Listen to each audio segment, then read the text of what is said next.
we're just trying to go out there and score as many points as we can on offense. That's our job. And again, we've got an opportunity, but again, this defense that we're playing, they do a lot of different things. They got a couple really good pass rushers.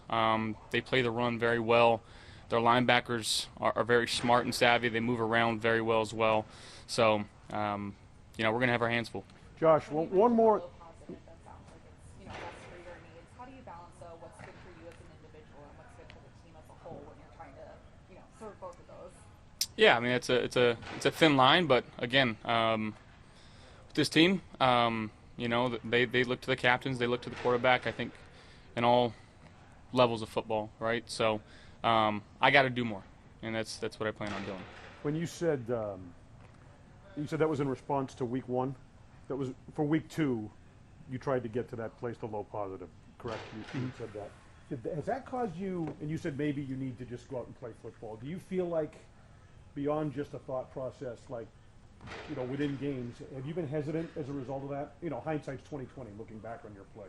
No, I don't think so. I'm still feel like I'm taking calculated risks. Obviously putting the ball in danger too often, though. But we got to clean up on that. But at the end of the day, again, whatever it takes for me to help this team win football games is what I'm willing to do. One more on that mentality. Did that come more from an outside suggestion, or was that something that you internally were like, I think this will help me? I mean, it's something I had thought about for a while, and I did talk to somebody externally, and just trying to get that feeling of when I feel like I perform my best. And sometimes it works, sometimes it doesn't. But again, I gotta figure it out what it is, and will myself to be in that best mindset and mentality that I can be to help this team. You said you are willing to do whatever it takes. Do you think that includes increasing your involvement in the running game and maybe getting out there and creating a rhythm that way?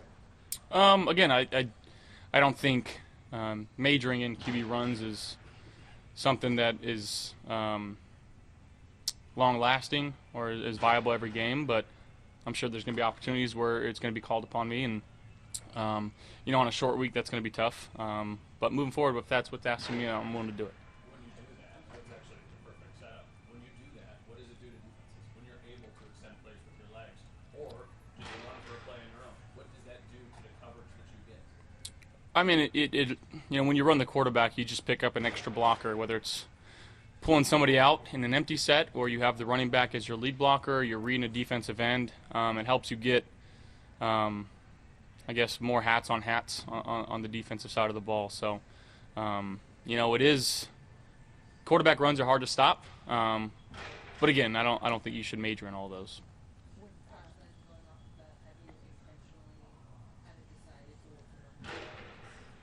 No, I don't think so. I'm trying to get it in the playmakers' hands, and those guys are a lot shiftier and a lot faster than I am that we have outside. So the more opportunities we can get the ball in their hands, the better. Defenses spy on you less this season because not as many design runs? I don't think so. I think especially, first and second down, I think the trend of the league right now is play too high shell, whether it's quarters or some sort of Tampa look. We're getting a little bit of away from Tampa. And then on third down, that's when they'll go, whether it's a man look, and they'll spy the quarterbacks and the rushing quarterbacks in this league. So just kind of understanding what the scheme of the year is right now, and that's kind of what it's looking like right now. What is Dawson Knox's wrist injury and surgery? What's the impact of his absence on the offense? Well, one, hopefully he's getting his wrist right, and I'm not sure if he had it today or he's having it tomorrow, but hopefully that works out very good for him and good for us. Obviously, we want him back on the field as quickly as possible. What it does to us, again, we're just going to have to rely on other people to go in there and fill the role that he had for us. So guys are going to have to step up. As you reflect on your very positive situation, might we get to see fun-time Josh back again? Maybe. I have a lot of fun playing this game. I still do. And whether I show it or not, I'm having a lot of fun. Right.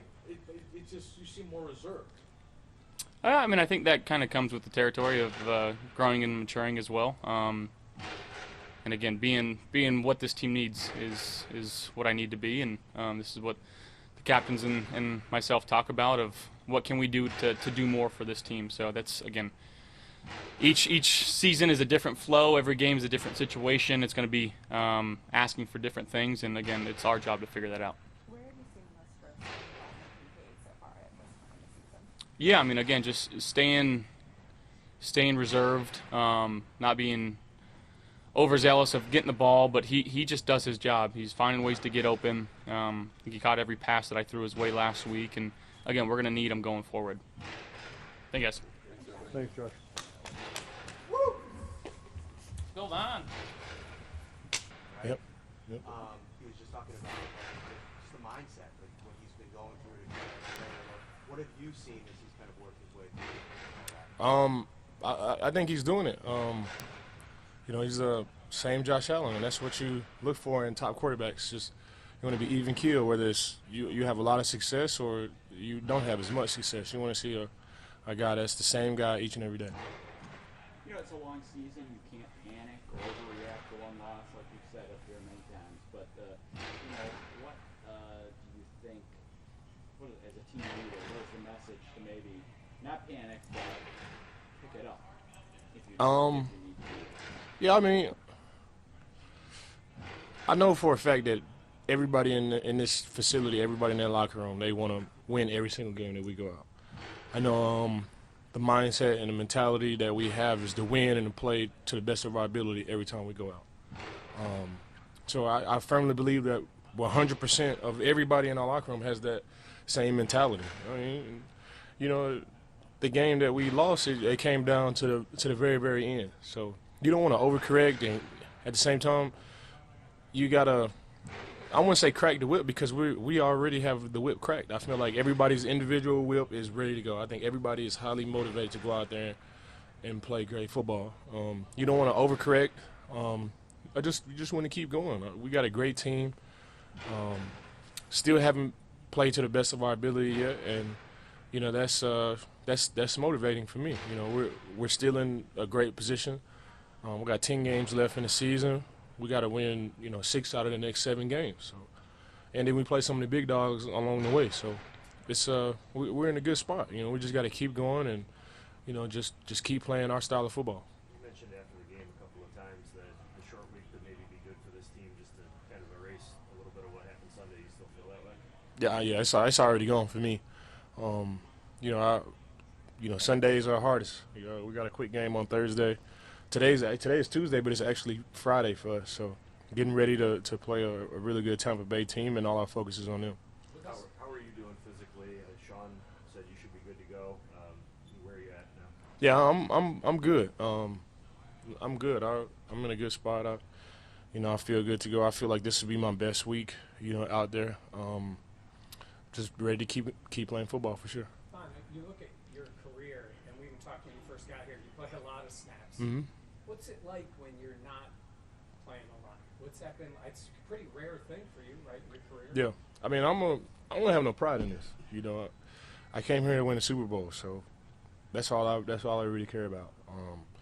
I don't have any pride. All I want to do is win. I want to win. I want to see my teammates play well. Obviously, I want to play well too, but the bottom line is I want to win, and I'm willing to do whatever it takes to win. At the same time, pass rush didn't really generate as much pressure as it had previously this past week. Maybe a bit of inconsistency against the running game. Do you feel this defense needs your presence at this point? Yeah, I'm here. I'm here. I think my teammates need me. I think this organization needs me to be the type of football player that I can be, and I'm on my way to doing that. Does that happen all in one game? Probably not. I mean, I wanted to. I want to go out there and and play how I want to play. But things happen. You just got to keep pushing. I know for me, I've had to jump over so many different hurdles to get to this position, and I'm still jumping over them now. So this is just my life. I'm comfortable, being uncomfortable, and you got to go in there and it's a whole bunch of one-on-ones. But I got a game that I'm playing with myself, trying to get back right too. So.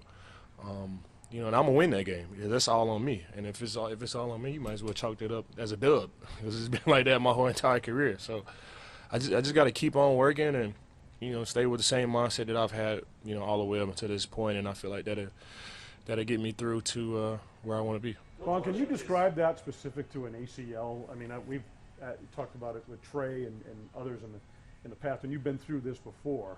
I mean, it takes time. There's stuff that rehab doesn't help, that, you know, Mother Nature just has to run its course. Yeah. And so where are you at in that, and like, to get that level of comfort and explosiveness back, on top of the fact you said, I think after the game you've had, what, like 3 padded practices, yep, or whatever. Mm-hmm. Take me kind of inside that, if you can, the challenge of coming back from that specific.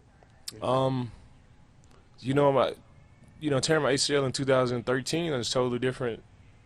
Tearing my ACL in 2022, you know. I think back and I'm like, man, I came back ACL in 10 months. I'm like, whoa. In 2014, 2013, I'm like, bro, that was insane. And I still had that same mindset now. It's just not, working out how I wanted to. I still feel like I'm taking huge jumps and huge steps every single today. I feel like this was my best practice, and we was out there just, walking around, running around. So it has its ups and its downs, and you just got to keep pushing. I've been through so many different injuries before, and it's the same as those. You just got to keep pushing, and I do see light at the end of the tunnel. I just got to keep working towards it. Coach Washington mentioned on yesterday that the decision to play you for, I think it was just 6 snaps the other day, was made in real time. Was that decision made in consultation with you based on how you were feeling, or was that communicated to you from him? No, it wasn't communication. I just think that's how the game went.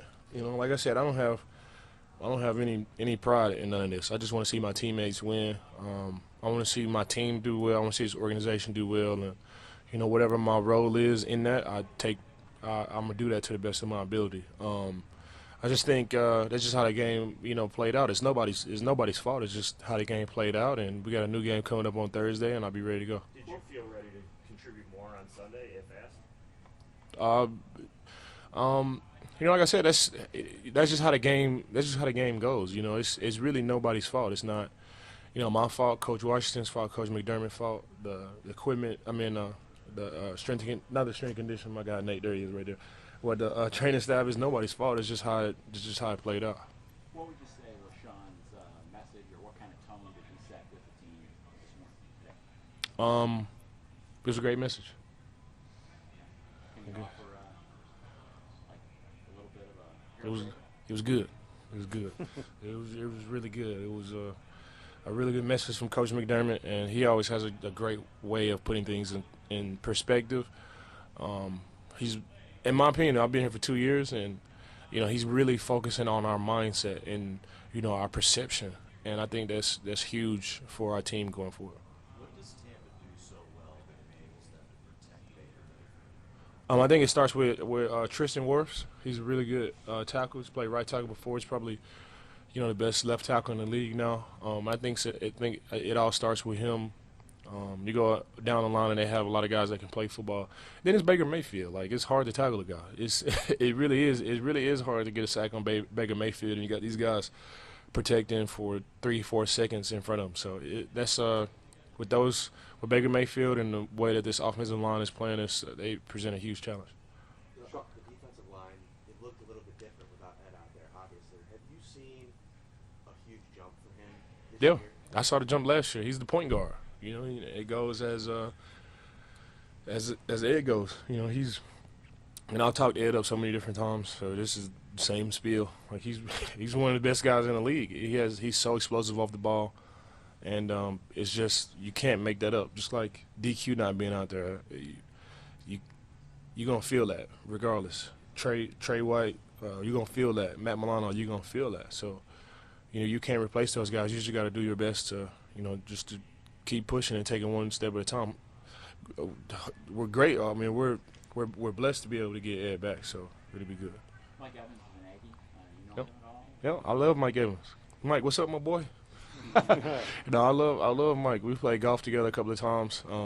I was there when he first fell in love with it, so to be a part of that is special to me, because I really love golf, and I got a golfing buddy in Mike Evans. I've been knowing him and his family for a very, very long time. This is my 13th year in the league. I think this is 10 for him. This is 10. Yeah. So. Recruited? No, he came after me. But Aggies take care of Aggies. You know, we stick together, and it feels like I've played with him in college. I know him so well, so it's always good when you're playing against the good guys. Sean said that Matt Milano's been around since he underwent his procedure. What's his return to the facility been like? I know he didn't say much, but Yeah. It's the same Matt Milano. Like, he's smiling and laughing. I think he knows he's gonna be all right. Really, really tough injury. But all the greats that have ever played this game go through some type of adversity, and Matt Milano is definitely one of the greats. He's gonna be a great football player. He's gonna bounce back from this, and he's gonna continue to have a hell of a career. Thanks, guys.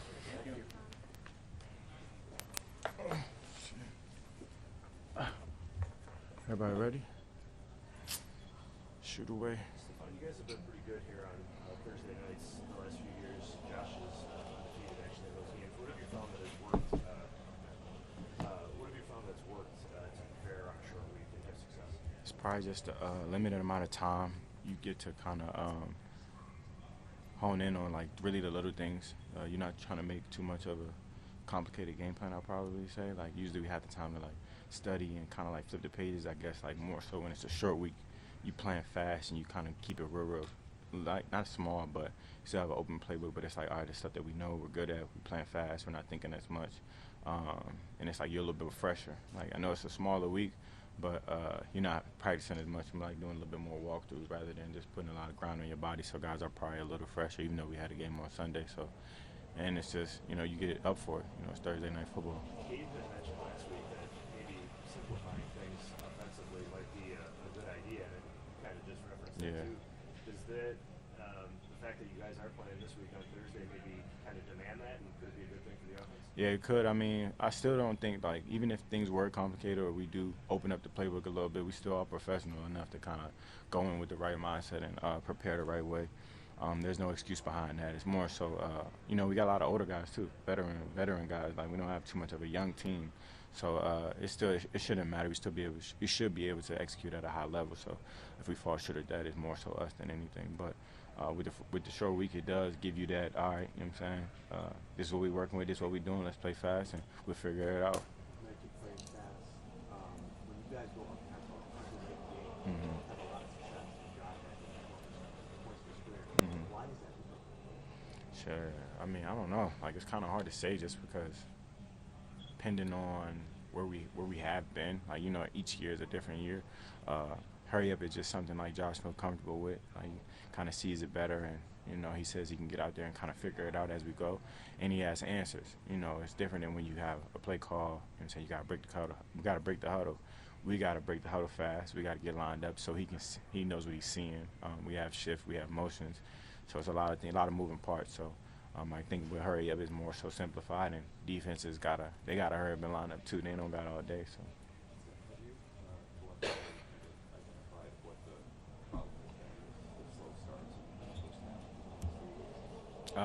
Not necessarily. You know, it's not so much, you know, in one individual. You know, I think about it as a collective unit.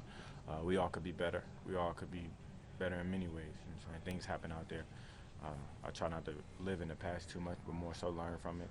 Each week, we learn a different lesson as to why or why not, or the things we should do, or things we can do to get better. I mean, definition of insanity is doing the same thing over and over and expecting different results. So, kind of like fine-tuning a little bit, flip the page just a little bit more, and more so just get into it and back to being us. Everybody's talking so down and dour and serious, and I know you guys are 1-2 in the past 3 games, but who sucked the life out of these teams, the fun out of these teams? One more time, ask that question one more time. Just who kind of sucked the fun out of this offense over the past little while? It's like you guys don't look like you're having fun to begin with, just intense. I mean, I don't think so. I mean, I'm still having a blast, a fucking blast, if I'm being exact. But it's not so much that, it's more so, I mean, when you look at the things that are fun, I think fun is scoring touchdowns. You know, we haven't had too many touchdowns. Scoring and, you know, playing at a high level, all of us as a collective unit. If we feel like we're playing our best ball, obviously we've played some of our best ball in the past, and if we haven't been doing that, it'll kind of seem like we're not having as much fun, I guess. But all victories are big victories in my course. So for me, I wouldn't feel like it sucked the life out of us. I mean, you want to get excited, we can go to the local ice cream shop. But for us, I feel like more so just executing at a high level. The more we get back to executing and playing how we can play, of course, you'll see a lot more energy because execution brings energy. You know what I'm saying? If you just don't see that, if you don't see that energy, I probably lean on the execution not being there. What was Sean's message to kind of set the tone for the team today? Just throughout the week, even when we got back, it's just more so getting back to being us and getting back to high effort. You know, make sure we all laying it all on the line at all times and giving it everything we got. For us, I feel like it's been like us figuring it out, obviously. You know what I'm saying? What works, what doesn't work, and, you know, going through a little adversity, I think is good for each guy on this team. And as a team and as a unit, adversity does strike, you know what I'm saying, throughout each and every year. We'd rather get you early than late. So for us, something that we're working through, and, you know what I'm saying, I look forward to Thursday night. You know what I'm saying? That's the second time you've used the phrase getting back to being us. What is it exactly that look like? I mean, you've seen it. For me, like, I've experienced it. You've only seen it. You know what I'm saying? So, like, for me, like, I've been out there. We've been out there flying around making plays. Josh running around making plays. A lot of touchdowns. You know what I'm saying? Scoring a lot of points. As an offense, your only purpose and your only goal is to score points. You know what I'm saying? First downs are good. Staying in the green is good, but you want to score points. So what I mean by being us is scoring points. You know what I'm saying? Like, you know, we had games where we score a lot of points. We have games where we haven't scored a lot of points. As the reasons of why, I really lean on execution. So when I say get back to being us, I really mean that by just scoring touchdowns. And, you know, that's that fun part that he's been asking about. Steph, I ask you this. The fun part, Josh was talking to us earlier about Yeah. his energy mindset. He was saying he's been trying to do something called low positive, where he's a little more mellow, more kind of, he's been thinking less to just focus on what he needs. Yeah. How have you seen that showing up for Josh? He said it's been focused for him since week 2. Yeah, I kind of touched on it a little bit after the Giants game. I'd rather him staying where he is, like standing in that little like area of execution and kind of like not getting too high, getting too low. I'd rather him being locked in and playing at a high level than getting too high at one point and then being too low. So him avoiding riding a roller coaster is hard as a QB because there's so many ups and downs that happen throughout the game. But I appreciate his honest on taking it upon himself to really take those steps forward. He told us there was a balance as well.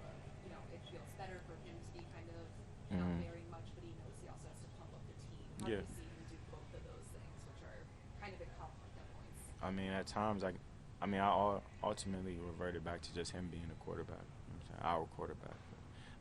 When it's not going right, he's trying to get us on the right, trying to steer the ship and get us on the right path. And then when it is, you know, he obviously is going to bring that juice and that energy. But he obviously knows that it comes from executing at a high level too. So his main focus is executing first. Steph, we see you bringing a lot of energy to even to the defense and all that. Do you is that just you, or do you feel like kind of like you're helping that quarterback a little bit there because he's got so many other things that go on during the game? Well, I never really look at it as like helping the quarterback. More so just like that's really just me. Like no matter where I am, what I'm doing, like even if I was at like a little kid's basketball game or football game, I would be the same person. So for me, like I just feel like not only does it give them energy, it gives me energy. Like motivating and trying to make the guys around you a little better, or you know, you never know, you can get a little bit more out of a guy the more you motivate and the more you push him. So for me, that's more so for me like my job and as a leader on this team, I feel like that's part of like what I do. You know what I'm saying? Just trying to keep us forward thinkers, I guess. Steph, you were talking a little bit about playing up tempo on offense earlier.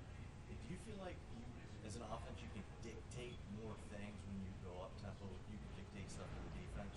I mean, just as far as like different teams, you know what I'm saying, like every week is different, but from playing fast, it kind of makes the defense declare what they want to do. If you playing fast, you kind of you can't do too many checks or like a lot of miscommunication. So when teams go hurry up, they usually have a base coverage that they like to play, one or two switch ups that you might see, but it's hard to get kind of lined up and get that blitz that you dialed up 3 weeks ago that you knew was going to work if guys are in hurry up, because like I think in hurry up it's kind of harder because one wrong move and 6. You force them to play shorthanded. Yeah, I mean, not even they shorthanded. Like they're going to do what they're good at too. You know what I'm saying? So it's more so they're leaning towards their strengths and what can easier be communicated rather than something that's a little bit more complicated. You know, when they huddle up like, hey, we doing this, we doing that. A lot of communication between backers and D linemen, and then in the back end, a lot of talking. So avoiding a lot of talking and playing what you see on both ends. So it's kind of like one-on-one. A How much do you think early first possession, first drive success might help spark things for the players? I mean, early down success always kind of keeps us, it's what we call like in the green. You know what I'm saying? Like, obviously when you stall out or have a 3 and out, it's kind of like, damn, like, okay, what happened? How can we be better? And how can we stay in the green? Like, that's short and manageable. Second and short or third and short is better off than third and long. You know what I'm saying? So for us, I feel like having that first third down and, you know, that kind of like just moving the chains, like getting in a rhythm as an offense, always going to be a big thing for us because we that team that likes to get in the rhythm. You know what I'm saying? Like any offense, but us in the rhythm is scary. You know what I'm saying? Like once we get going, we get going. We just got to get going. There's a lot of veterans on this team. Yeah. Every position. Mm-hmm. People have been through the wars. Have the veteran leaders been more vocal this week, or not necessarily? I mean, it's been a short week, so it's kind of hard to be like, all right, well, we get out here. I think our head man done enough as far as like trying to get us on the right path. It's more so at this point as a leader, you just echo what he says and put you in the right position. Like, you know what I'm saying, the guys that's been here, you know football. We've seen football, good, bad, or indifferent. You lose, it's the end of the world. You win, it's the best thing that ever happened. So like, I try not to ride a roller coaster either, but of course I want to win. That's why I say I'm extremely excited for Thursday. It's going to be a great night of football. Yeah. What does that feel like for you as a receiver, and then how can you guys kind of get back to that when things might start off a little bad? Personally, it feels like, I don't know, the snowball effect. Like, once we get rolling and we rolling downhill, you know what I'm saying? It's like, it's not easy, but it's more so like, all right, we got some things rolling. Guys are having success. We stand in the green. You see less penalties. You see guys executing at a high level. So it feels good when we're playing our best ball, you know what I'm saying? But when we're not, trying to shift that momentum and trying to get us in the right mindset, because you kind of see at the end of the game, when it's time that we need to score, we go score. You know what I'm saying? How we do it is, it's not peanut butter and jelly. It's not like, you know what I'm saying, you roll out of bed and it just happened. It seemed like we methodically move down the field, we come with a plan, and we have our head on our shoulders. You know what I'm saying? We in the right mindset. So trying to transform those to not being into like a tough situation to just staying in the green in the first, second, and third quarter. Not when it's fourth quarter and we need to go score. Are you a big local ice cream shop guy? Yeah, shout out to Hamburg Ice Cream, Main Street. Y'all have a good one.